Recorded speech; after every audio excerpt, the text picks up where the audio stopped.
Esta mañana se va a hablar con respecto a las glomerulopatías asociadas a hepatitis B, a cargo de la doctora Giselle Guzmán. Bueno, muy buenos días. Tal como le especificó la doctora Francesca Gómez, nosotros el día de hoy vamos a hablar de un tema bastante interesante y hasta cierto punto complejo, que es la glomerulopatía asociada a hepatitis B. Esta es una entidad que no es nueva. Honestamente, desde el 1971 se había identificado un caso en una biopsia de un hombre de 53 años que tenía hepatitis B, pero además de eso también tenía nefropatía membranosa. Y se había identificado en dicha biopsia, pues, antígenos de superficie de hepatitis B. O sea que la relación entre la enfermedad glomerular y la hepatitis B ya desde hace bastante tiempo está definida. Pero para nosotros iniciar oficialmente, vamos a hablar de las generalidades del virus de la hepatitis B. Tener claros que este virus es un virus de ADN bicatenario, que es hepatotrópico, que pertenece a la familia de Pacnavirus, tiene un virión doble de 42 a 47 nanómetros de diámetro. Se va a caracterizar porque tiene 4 genes que van a codificar proteínas virales. Este gen, o sea, estos genes incluyen el gen S, que básicamente se va a encargar de codificar las 3 formas del antígeno de superficie, el gen T, que básicamente va a codificar la proteína central, el gen X y el gen P, que básicamente se van a encargar de codificar el ADN para la polimerasa viral. Como les dije, esta es una entidad ya bastante conocida. Se estima que alrededor de 350 millones de personas están contagiadas con hepatitis B a lo largo del mundo. Lógicamente, existe una variación en algunas zonas, y de eso yo le voy a hablar más adelante.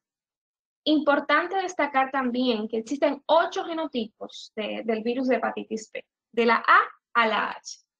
No se ha encontrado una asociación directa en la mayor parte de los estudios de nefropatía y mutaciones en el genoma del virus de hepatitis B. Más sin embargo, pocos estudios más recientes sí han demostrado que el genotipo C tiene predominancia para el desarrollo de algunas nefropatías, incluyendo la nefropatía membranosa, que como les diré más adelante es la más común. Este virus tiene un periodo de incubación de alrededor de 3 meses. Mecanismo de transmisión, bueno, tenemos 3 vías principales, la sexual un 40%, la parenteral y la vertical, o sea, de madre a hijo.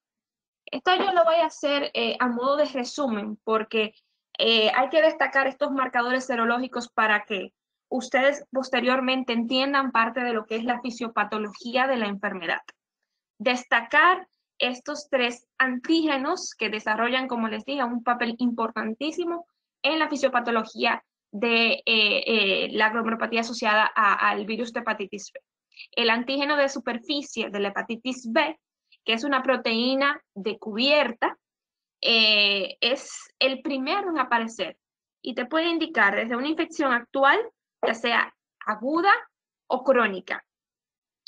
El antígeno nuclear de la hepatitis B, que es el antígeno del core, que básicamente va a estar presente en el núcleo de los hepatocitos y no se detecta generalmente en suero. El antígeno E de la hepatitis B, que es una proteína viral que se va a encontrar en la fase replicativa alta de la hepatitis B. Esta es especialmente importante porque generalmente indica una alta infectividad cuando está elevada, y esta es una de las proteínas que uno busca, o sea, uno busca una seroconversión para ver respuesta a tratamiento de antígeno E a anticuerpo E posteriormente. No voy a destacar los otros porque, como digo, los que más me interesan para este tema son estos antígenos. En cuanto a la epidemiología de la enfermedad, la OMS pues estimó que en el 2015 habían alrededor de 257 millones de portadoras del virus de la hepatitis B a lo largo del mundo. y tan solo en ese año fallecieron 887,000. Entonces, en cuanto a la enfermedad renal asociada a la infección por hepatitis B, esta ocurre con mayor frecuencia, lógicamente, en las áreas endémicas. ¿Cuáles son estas áreas? Bueno, África, Europa Oriental, Oriente Medio, Asia, tanto Asia Media como Asia Sudoriental, pues la zona de las cuencas del Amazonas de América del Sur. Hay otras zonas que son mucho menos frecuentes, la enfermedad renal, porque la enfermedad o sea, el virus per se, es mucho menos frecuente, como Estados Unidos y Europa Occidental. Importantísimo destacar que las dos principales complicaciones extrahepáticas del virus de la hepatitis B crónico van a ser la poliarteritis nodosa y la enfermedad glomerular.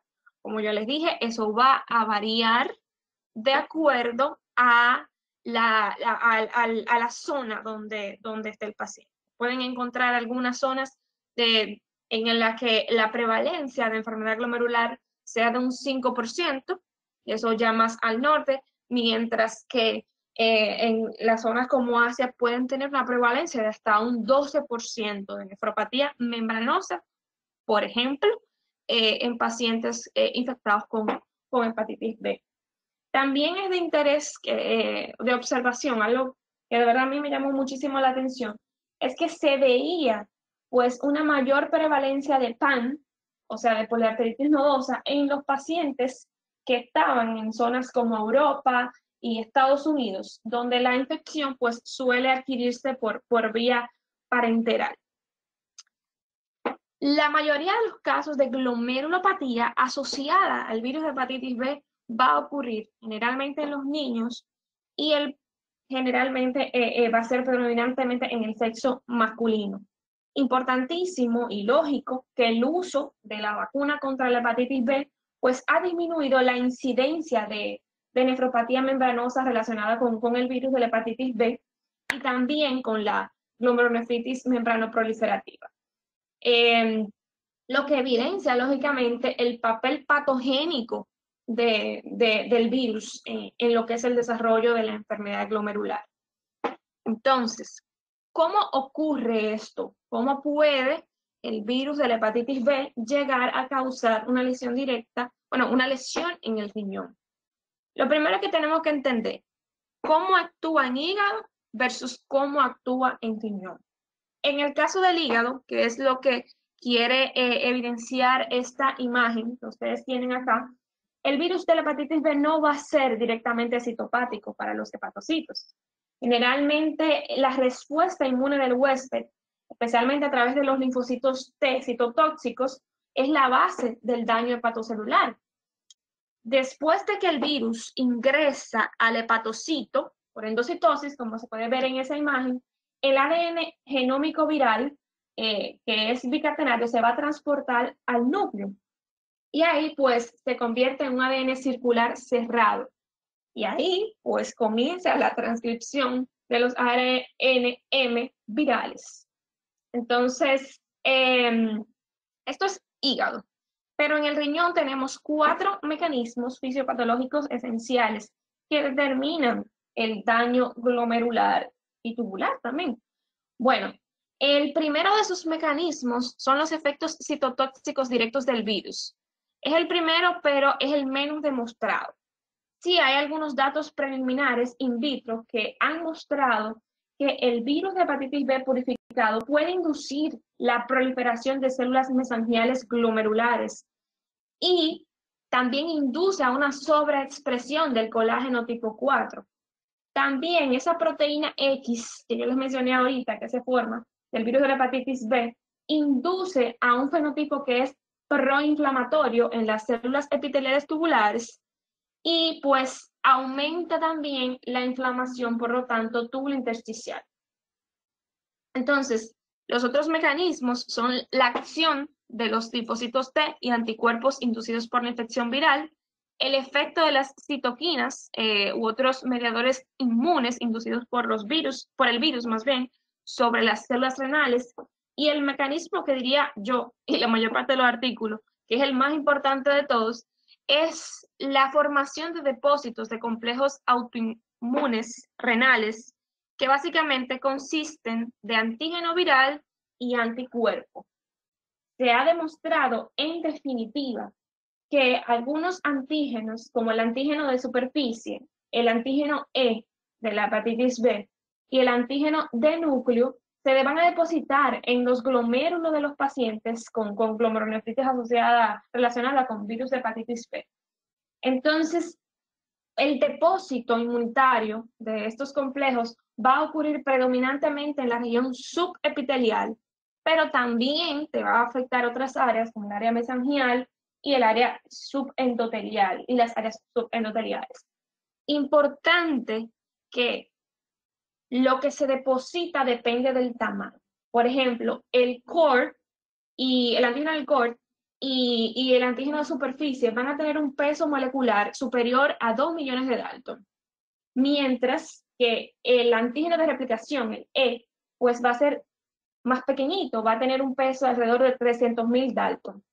Eso hace que este último, que el antígeno de replicación, sea capaz de inducir, o sea, de depositarse preferiblemente a lo largo de las paredes capilares.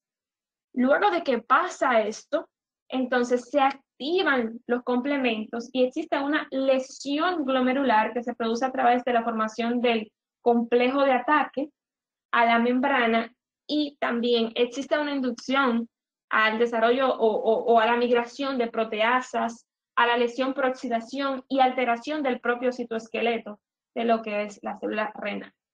Existe una asociación directa entre la remisión de la proteinuria y el aclaramiento del antígeno de replicación. O sea que, en definitiva, estos antígenos y anticuerpos tienen una relación directa con la fisiopatogenia de la enfermedad, o la patogenia más bien de la enfermedad. Entonces, vamos a pasar a los tipos de enfermedad renal.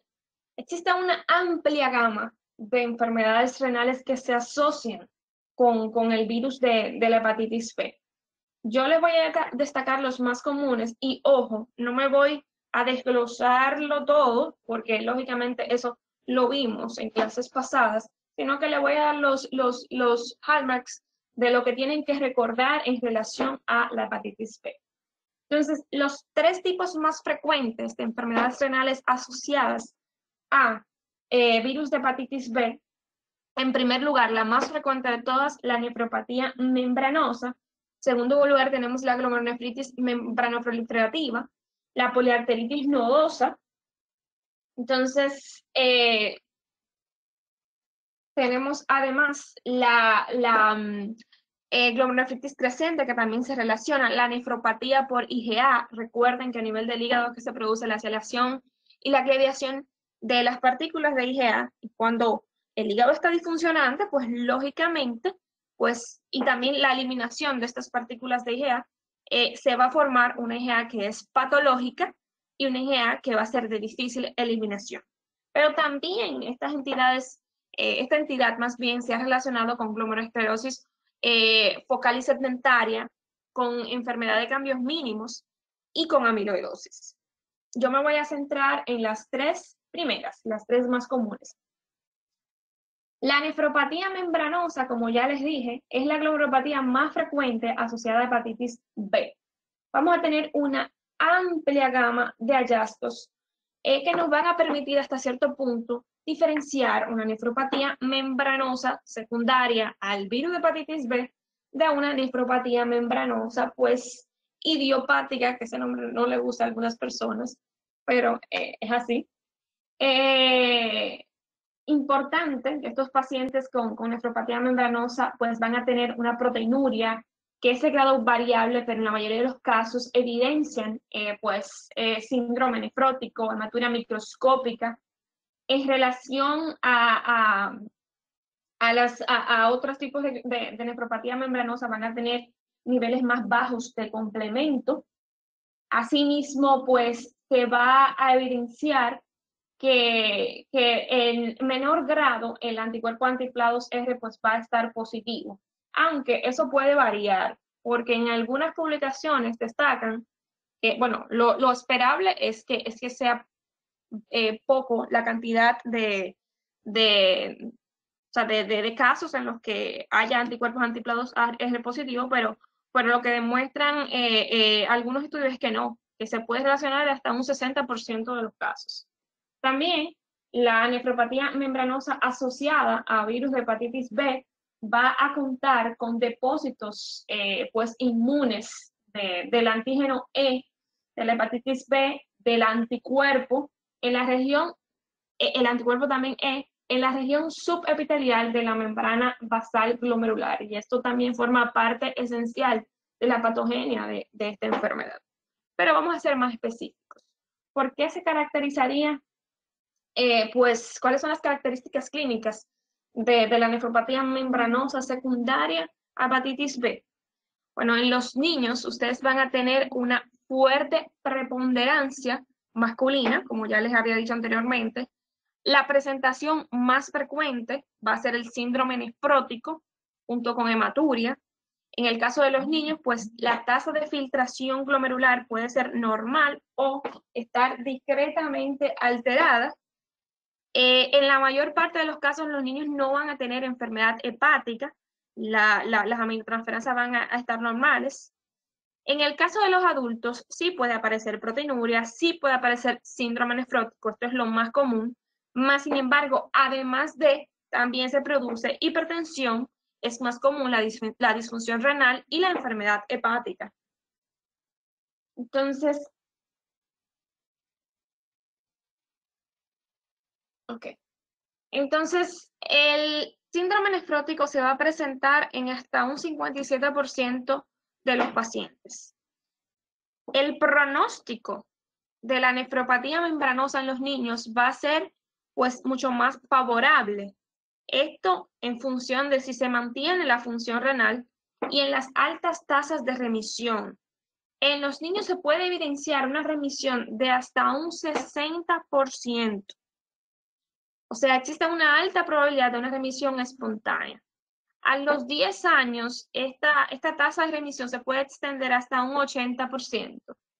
Desgraciadamente, esto no es lo que ocurre con los adultos. Un tercio de todos los adultos van a tener enfermedad renal crónica y 10% de todos los adultos con nefropatía membranosa asociada al virus de hepatitis B van a requerir diálisis de mantenimiento. Pues se ha visto también que el pronóstico va a ser peor a largo plazo, si no hay remisión, en esos pacientes que tienen una transmisión vertical. Pero también el pronóstico es peor cuando la infección es endémica versus cuando es esporádica. Entonces, ese cuadrito a mí me gusta mucho porque te permite comparar cómo se ve la enfermedad en un grupo etario versus cómo se ve en otro. En el caso de los niños, obviamente, en cuanto versus los adultos, en el caso de los niños, obviamente, pues el método principal de transmisión, pues va a ser vertical, viéndose más en áreas endémicas. En el caso de los niños por igual, la proporción de infectados o que desarrollan enfermedad renal va a ser en cuanto hombre-mujer 4:1, mientras que en los adultos 3:1. La historia de enfermedad hepática previa en el niño suele estar ausente. Las funciones hepáticas suelen estar normales, como ya les dije, en el niño, no así en el adulto. En el caso de la presentación de los síntomas, síndrome nefrótico es más común en ambos grupos etarios. La hipertensión es muchísimo más común en los adultos, de un 25 a un 40%. La insuficiencia renal, como les dije, hasta un 30% de los adultos la puede llegar a presentar. Entonces, ¿cuáles serían los hallazgos de laboratorio, los hallazgos también a nivel de biopsia del paciente que tenga una nefropatía membranosa asociada al virus de hepatitis B? En el caso de los hallazgos del laboratorio, pues obvio, desde alteración en lo que son las pruebas hepáticas, ALT, AST, pruebas de función hepática, eso depende, lógicamente, pero El antígeno de replicación va a estar positivo en hasta un 80% de los pacientes. Cuando se observan hepatitis bioquímicas, los sujetos también pueden tener presentes niveles elevados de ADN del virus de la hepatitis B. También los niveles séricos del C3 y del C4 pueden estar bajos de un 20 a un 50% de los pacientes. En el caso de los hallazgos histopatológicos del paciente con nefropatía membranosa, aquí ustedes ven en la imagen A, pues una microscopía óptica donde se evidencia un engrosamiento difuso de las paredes capilares glomerulares que forman unas membranas gruesas. Es una tinción con, esto es una tinción con hematocilina eosina. En el caso de la imagen B, lo que vamos a tener es, como pueden ustedes observar aquí en la flechita, unos picos epimembranosos, que básicamente tenemos proyecciones de material de la membrana basal glomerular entre los complejos inmunes que que conducen a que haya una apariencia de diente de sierra a nivel de la membrana basal glomerular. A nivel de la inmunofluorescencia, como pueden ver en la imagen C, pues ustedes van a tener anticuerpos monoclonales o policlonales, generalmente, más que nada, el patrón es policlonal, contra antígenos específicos del virus de la hepatitis B.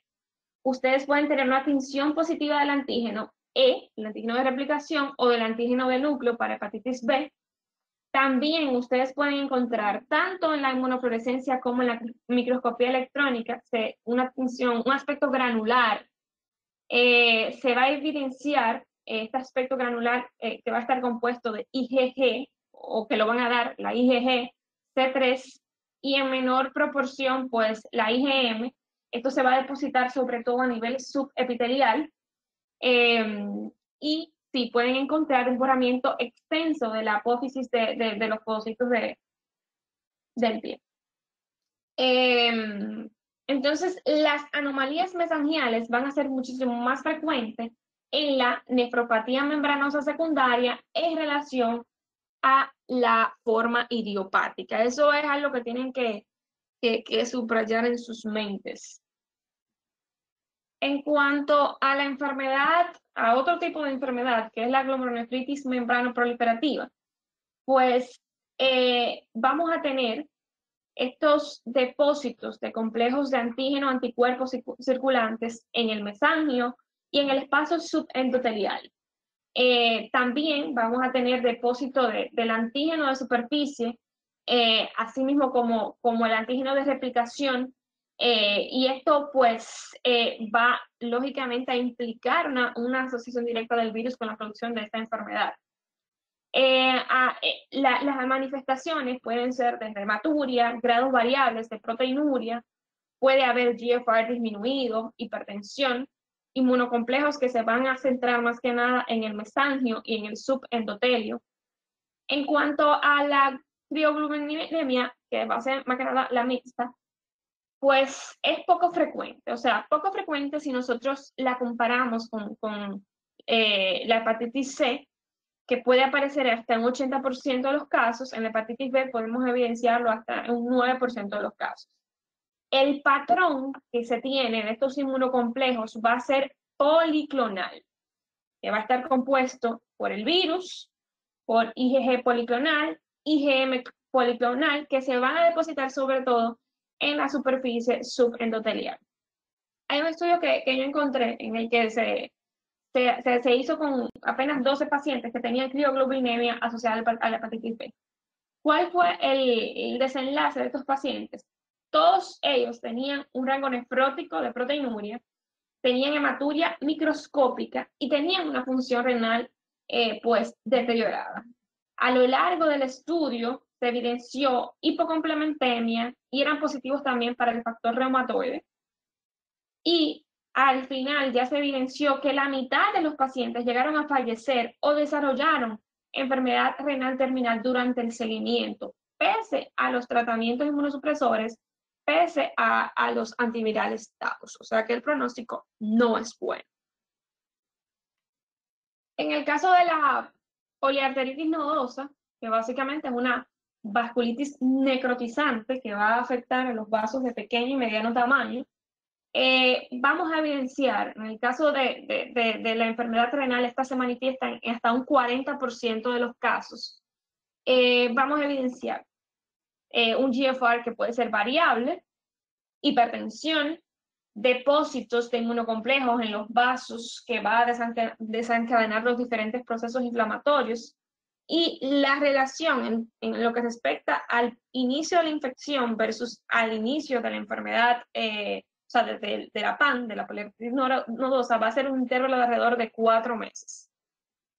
Esto es lo que les decía. Yo creo que no voy a entrar en detalles de las diversas manifestaciones de la PAN, pero sí destacar, insisto, la frecuencia de la afectación renal, un 40%, se va a caracterizar por microaneurismas de la arteria renal, con infarto de tejido, pueden haber hematomas, no hay una glomerulonefritis per se. Y las manifestaciones principales, hipertensión y hematuria, además de la proteinuria. ¿Y cómo yo diagnostico? ¿Cómo yo sé que el paciente lo que está manifestando a nivel renal es por el virus de la hepatitis B? Bueno, lo obvio, tenemos un paciente que es hepatitis B positivo, que evidencia en la biopsia, porque lo que se recomienda para el diagnóstico definitivo, en el caso de que se está sospechando de una glomerulopatía, obvio, una biopsia renal. En el caso de que lo que se esté sospechando un PAN, pues es la biopsia del tejido presural, por ejemplo. Vamos a pasar al tratamiento.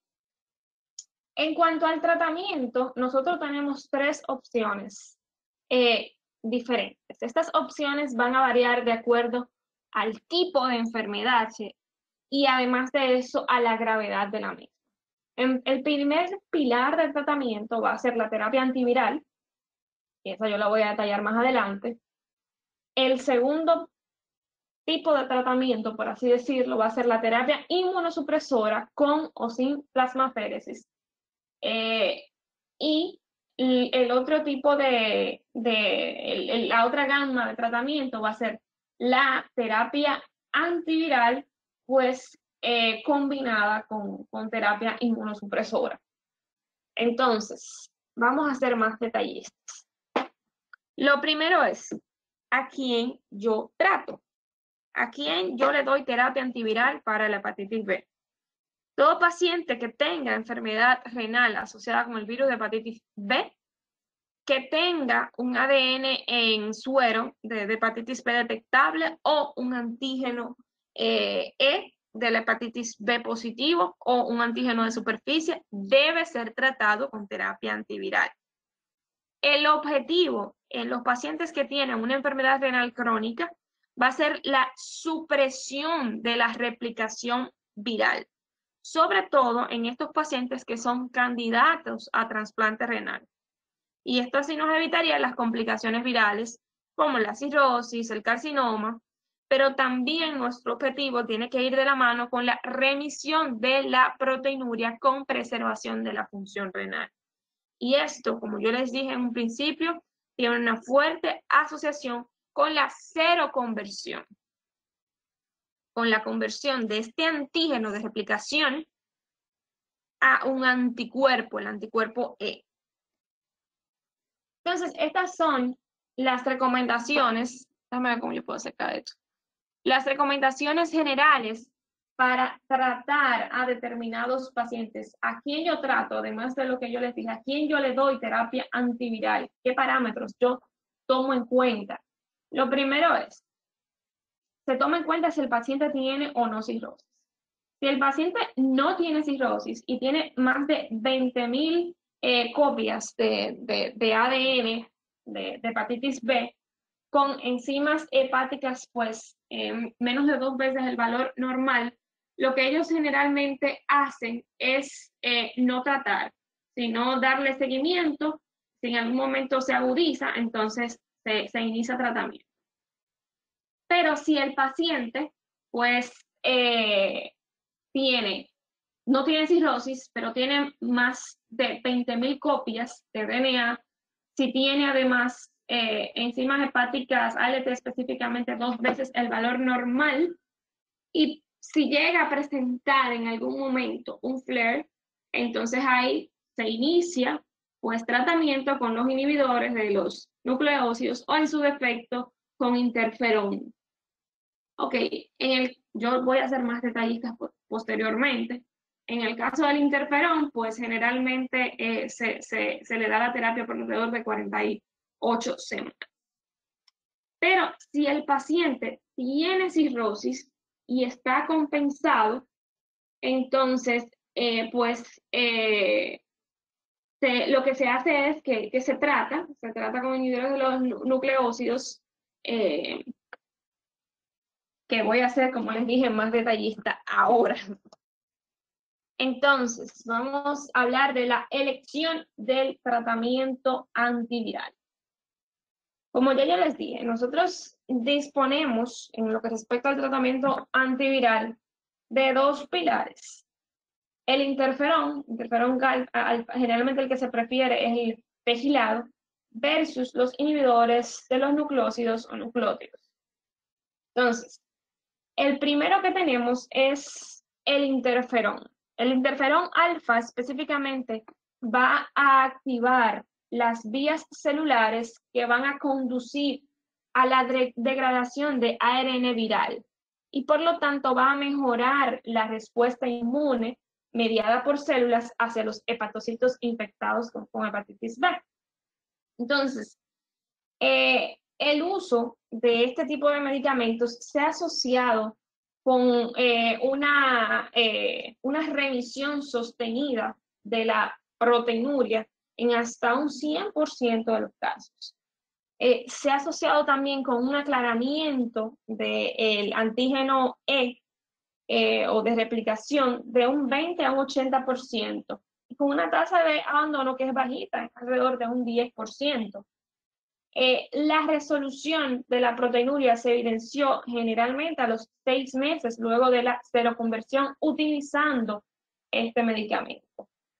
Ojo, nosotros preferimos el interferón pegilado en niños y adultos jóvenes que lo puedan tolerar, sobre todo. Entonces, ¿cuál es el problema con el uso del interferón? Bueno, que se tolera menos bien, aunque, ojo, se tolera menos, pero es más probable que induzca una remisión sostenida. Entonces, por esa razón es que en los niños y en los adultos, pues uno prefiere utilizar el interferón.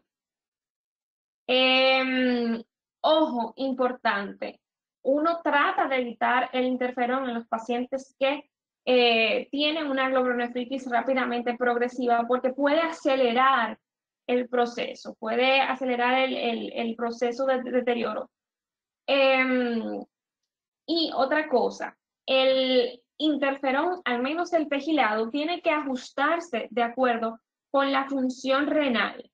Generalmente, si el paciente tiene menos de 30 de GFR, se le administran unos 135 microgramos a la semana. En el caso de los análogos de los nucleócidos, ya se prefieren en los adultos mayores y en pacientes que no son pues candidatos a la terapia con interferón. No son la terapia de elección cuando el paciente tiene cirrosis. Pero, ¿qué es lo que hacen estos análogos de los nucleócidos y nucleótidos? Bueno, van a suprimir la replicación del virus de la hepatitis B a través de la inhibición de la ADN polimerasa viral. ¿Cuáles son las opciones que tenemos? Bueno, el más viejo de todos es la lamivudina, que generalmente no se prefiere de elección por la alta tasa de resistencia que se tiene. También tenemos la telvibudina, el adenofovir, el entecavir y el tenofovir. Entonces, en el caso de que nosotros llegásemos a utilizar el tenofovir, tenemos que tener la particularidad o en cuenta más bien que el tenofovir debemos preferir a la fenamida porque está asociado con un menor riesgo de toxicidad renal. Es más, se puede utilizar con más de 15 GFR, mientras que el otro, el fumarato, si tiene menos de 60 GFR, no se recomienda utilizar. Entonces, ¿cuál es el tratamiento de entrada? ¿A quién yo debo preferir? Pues se prefiere el entecavir o en su defecto el tenofovir en vista de que tiene una eficacia antiviral mayor, tienen baja propensión a la resistencia a los fármacos y mayores perfiles de seguridad. Entonces, si por ejemplo ustedes tienen que tomar en cuenta también que todos estos medicamentos, todos estos inhibidores de los nucleócidos, como pueden ustedes ver en esta tablita, tienen que ajustarlo por GFR, tienen que ajustar si el paciente está en hemodiálisis o está en DP. Ojo, yo no voy a entrar con las dosis porque ya, bueno, ustedes la están viendo acá. Entonces, ¿qué pasa? Si yo comienzo una terapia con interferón y el paciente no lo tolera o el paciente simplemente no funciona, pues lo preferible es cambiarlo a un análogo de nucleóxido o de nucleótido. Si ustedes, por el contrario, inician el tratamiento con un análogo de nucleócido, lo ideal es iniciar interferón. Vamos a pasar a lo siguiente, que es una tablita que básicamente nos compara, espero que ustedes la puedan ver ahí, que nos compara pues el interferón versus los inhibidores de los nucleócidos. En el caso del interferón, recordar que la diana antiviral, o sea, el mecanismo por el que actúan es aumentando la respuesta inmune de los linfocitos T citotóxicos y de los natural killers a las proteínas virales, versus que los inhibidores de los nucleócidos básicamente inhiben la transcriptasa inversa, inhiben la replicación viral. En cuanto a la eficacia del tratamiento, los inhibidores de los nucleócidos sí tienen una eficacia más alta. La administración del medicamento, en el caso del interferón, es subcutáneo versus que los inhibidores de los nucleócidos van a ser orales. En cuanto a la duración del tratamiento, ojo aquí, la duración del tratamiento es finita en el caso del interferón, puede durar hasta 48 semanas, mientras que en el caso de los inhibidores de los nucleócidos, por así decirlo, es impredecible, porque la terapia te puede durar hasta 4 o 5 años. Importante que la terapia con los inhibidores de los nucleócidos sí se puede suspender en pacientes que tengan una infección crónica, que logren una seroconversión estable de este antígeno de replicación y que además de eso tengan una indetectabilidad del ADN del virus de la hepatitis B durante al menos 12 meses. Ojo, e insisto, inhibidores de los nucleócidos, pese a que la duración es impredecible, que puede durar hasta 5 años el tratamiento, lo ideal, si tienen una seroconversión, si tienen pues ADN indetectable por alrededor de 12 meses, es nosotros parar la terapia. Entonces, importantísimo este cuadrito porque me va a resumir parte de lo que yo he dicho, pero también va a resumir lo que voy a plantear posteriormente. El tratamiento de la enfermedad renal asociada a hepatitis B. Lo primero que tengo que tomar en cuenta es, el paciente tiene un GFR normal, tiene una proteinuria en rango no nefrótico. Generalmente lo que se opta es, primero, pues niveles óptimos de presión arterial, se puede usar ACE inhibitor, el monitoreo constante, y en estos pacientes ustedes pueden utilizar, dependiendo de las características, si es joven o viejo, si tolera o no, pueden utilizar o los inhibidores de los nucleócidos o el interferón pegilado. Ojo, no se recomienda, de nuevo les digo, en los casos de psicosis o de alguna enfermedad autoinmune, el uso del interferón. Si el paciente tiene una glomerulonefritis rápidamente progresiva, lo que se recomienda es un conjunto de cosas. Primero, inhibidores de los nucleócidos, acuérdense, no utilizar interferón. Se recomienda además corticosteroides, ciclofosfamida o en su defecto rituximab. Si lo que tiene es una poliarteritis nodosa, hay que ver la severidad de la enfermedad. Lo que se recomienda de primera instancia es inhibidores de nucleócidos, corticosteroides y puede o no, ojo, dependiendo de la severidad, hacerse pues plasmaféresis. Pero esto lo vamos a detallar ahora. Entonces, ¿a quién le doy plasmaféresis? Rápidamente, puedo optar por plasmaféresis en los casos de rápidamente progresiva y en los casos de PAN con manifestaciones graves. Entonces, pacientes que tengan una enfermedad rápidamente progresiva, insisto, puedo iniciar o debo iniciar medicamentos antivirales, específicamente análogos de los nucleócidos o nucleótidos. Además de eso, le debo dar un ciclo corto de glucocorticoides a unas dosis de 500 a 1 gramo por 3 días. Luego, entonces, le voy a dar prednisona de 0.7 a 1 miligramo, disminuyéndolo de forma gradual hasta durar de 4 a 6 meses. Debo agregar un inmunosupresor, ya sea rituximab o ciclofosfamida. Si se llegase a utilizar rituximab, este obligatoriamente debe ir acompañado de la terapia antiviral, ya que puede provocar un aumento en la replicación viral y un brote de hepatitis. Entonces, como ya les dije anteriormente, evitamos el uso de interferón en estos pacientes, porque se ha visto una falta de eficacia y, en teoría, la posibilidad de que el interferón pueda estimular la respuesta inmune involucrada en la formación de la semiluna. Entonces, la terapia antiviral y el control de los niveles de ADN del virus se debe hacer durante al menos 6 meses luego de suspender la terapia inmunosupresora. Y si lo que tú le diste fue rituximab, entonces esta terapia se debe continuar durante 1 año o hasta que se logre el objetivo terapéutico para la hepatitis B. Si lo que tú tienes entonces es una poliarteritis nodosa, lo primero que recordar, si es enfermedad leve, terapia antiviral sola.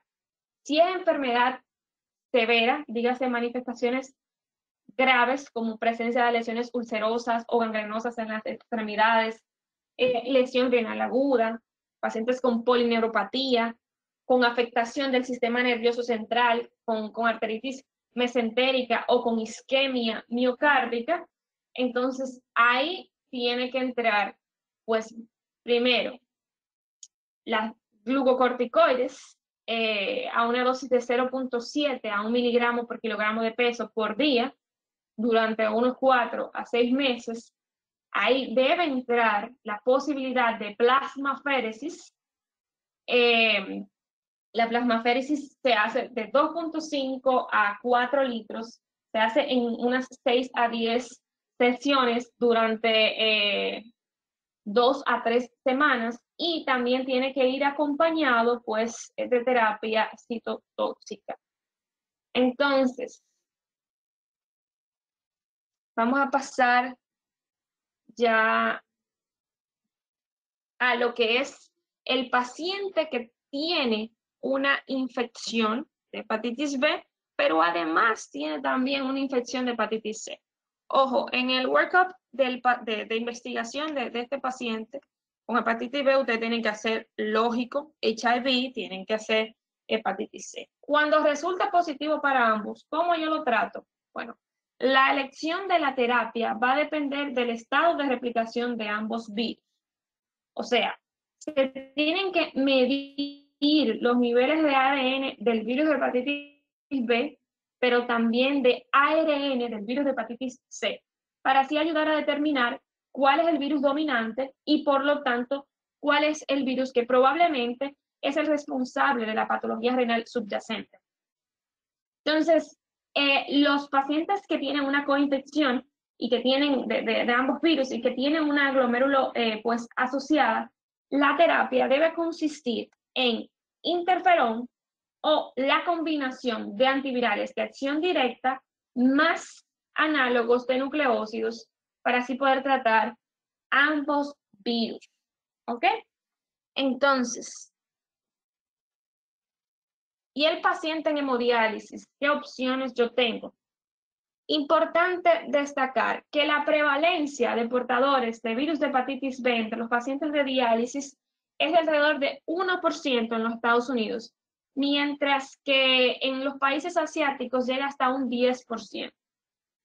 La terapia óptima pues puede incluir desde el interferón hasta los inhibidores de los nucleócidos. En el caso de pacientes que no son candidatos a un trasplante renal, el tratamiento antivírico pues debe reservarse a esos pacientes que tienen una enfermedad hepática activa o fibrótica. Hay un medicamento, un inhibidor de los nucleócidos, que se ha visto prometedor en el contexto de los pacientes sometidos a hemodiálisis y o candidatos a trasplante renal, que es Entecavir. Se ha visto que tiene una alta potencia y una alta barrera genética. ¿Por qué esto es importante, señores? ¿Por qué el paciente de hemodiálisis se tiene que ver aparte? Bueno, porque desgraciadamente muchos de estos pacientes pueden pasar inadvertidos. En la mayor parte de los casos, la misma condición inflamatoria crónica puede predisponer a elevaciones moderadas de las aminotransferasas. Tú puedes tener incluso niveles más bajitos por la hemodiálisis del recuento de ADN. Entonces, podemos tener muchas veces una infección oculta del virus de la hepatitis B en el caso de un paciente con enfermedad renal crónica en hemodiálisis. ¿Y qué consideraciones debo tener con el paciente que es candidato a un trasplante renal? Ojo, se debe tomar como un posible receptor a aquellos pacientes que no tengan cirrosis. En caso de que haya cirrosis, se debe valorar otras cosas como un doble trasplante. Todos los candidatos que sean o que tengan un antígeno de superficie positivo para el trasplante de órganos sólidos, lo ideal es que sean tratados con un inhibidor de nucleócidos antes del trasplante renal para así mantener una carga viral, un ADN del virus indetectable. Eso va a resultar en la reducción de la fibrosis hepática y en la prevención de descompensación hepática después del trasplante.